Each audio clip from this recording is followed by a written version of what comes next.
9 সেপ্টেম্বরের ডাকসু নির্বাচনে সেনা মোতায়েনের কথা জানায় ঢাকা বিশ্ববিদ্যালয় প্রশাসন। ভোটের দিন ক্যাম্পাসে স্ট্রাইকিং ফোর্স হিসেবে থাকার কথা ছিল সেনাবাহিনীর। প্রার্থীদের সাথে মতবিনিময়ে এমনটাই জানিয়েছিলেন চিফ রিটার্নিং কর্মকর্তা। ভোটের রেজাল্ট আমরা তো আপনারা জানেন, আমরা প্রতিটি কেন্দ্রেই ডাকসু এবং হল সংসদের রেজাল্ট আমরা কেন্দ্রেই দিয়ে দেব ভোট গণনা করে 8টি কেন্দ্রে। সুতরাং আমরা ভোটের রেজাল্ট সম্পন্ন হওয়া পর্যন্ত আর্মি কর্ডন করে রাখবে। তবে এই বক্তব্যের দুদিনের মাথায় সেনা মোতায়েনের বিষয়টি নাকচ করল আন্তঃবাহিনী জনসংযোগ পরিদপ্তর আইএসপিআর। বৃহস্পতিবার এক বিবৃতিতে আইএসপিআর জানায়, ঢাবিসহ দেশের 3 বিশ্ববিদ্যালয়ের কেন্দ্রীয় ছাত্র সংসদ নির্বাচনে সেনাবাহিনীর দায়িত্ব পালনের কোনো সুযোগ নেই।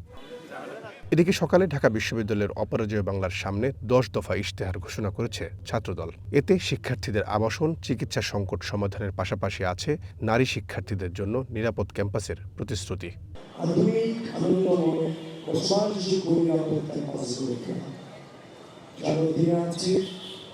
ঢাকা বিশ্ববিদ্যালয়ের শিক্ষার্থী থাকাকালীন সময়টা যেন প্রতিটি ছাত্রছাত্রী তাদের জীবনের সবচেয়ে মূল্যবান শিক্ষণীয় এবং একই সাথে আনন্দময় সময় হিসেবে মনে রাখতে পারে সেই লক্ষ্যে সৃজনশীল উদ্যোগ করা হয়।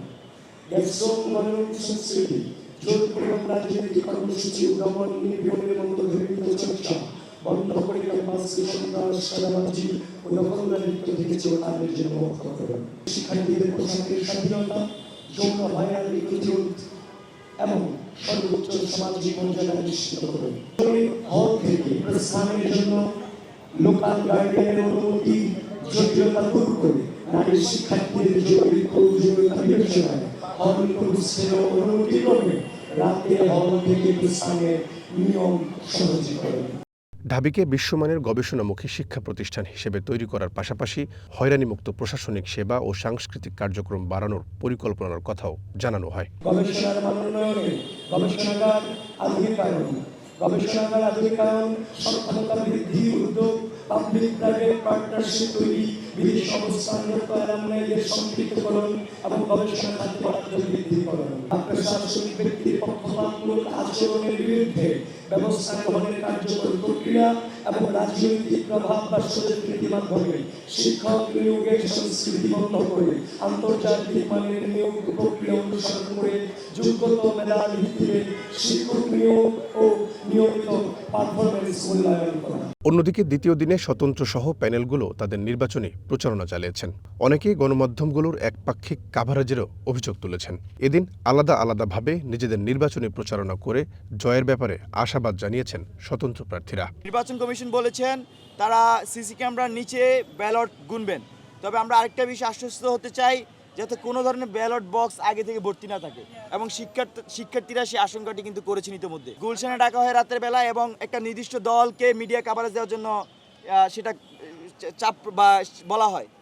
আমরা দেখি যখন আপনারা অনেক মিডিয়াতে দেখি ভিডিও বানানোর সময় যে প্রথমে একটা দল বড় দল বলে তাকে আগে কাভার দেওয়া হয়, পরে সিরিয়ালে আস্তে আস্তে অনেককে 4-5 নাম্বার নিয়ে যাওয়া হয় এবং শুধু তাই নয়, অনেক টকশোতে ওই একই সিরিয়ালটা মেনটেন করা হয়। তাদের প্রত্যাশা, জুলাই গণ অভ্যুত্থানের পর ক্যাম্পাসে শিক্ষার্থীরা লেজুরভিত্তিক ছাত্র সংগঠনকে নয়, স্বতন্ত্র প্রার্থীদেরই জয়ী করবেন।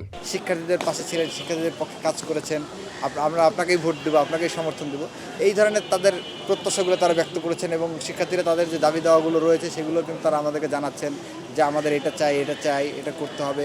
আমরা সেই বিষয়গুলো টুকে নিচ্ছি এবং সেই আলোকে আমরা যদি নির্বাচিত হই ইনশাআল্লাহ সেই অনুযায়ী কাজ করবো। বর্তমানে যেটা দেখা যাচ্ছে 20%টাকে বেশি হাইলাইট হচ্ছে মিডিয়া সহ অন্যান্য জায়গায়। আমরা সেটা কিছুটা রুখে দেওয়ার জন্য আমাদের ক্যাম্পেইনটা চালাচ্ছি আর কি।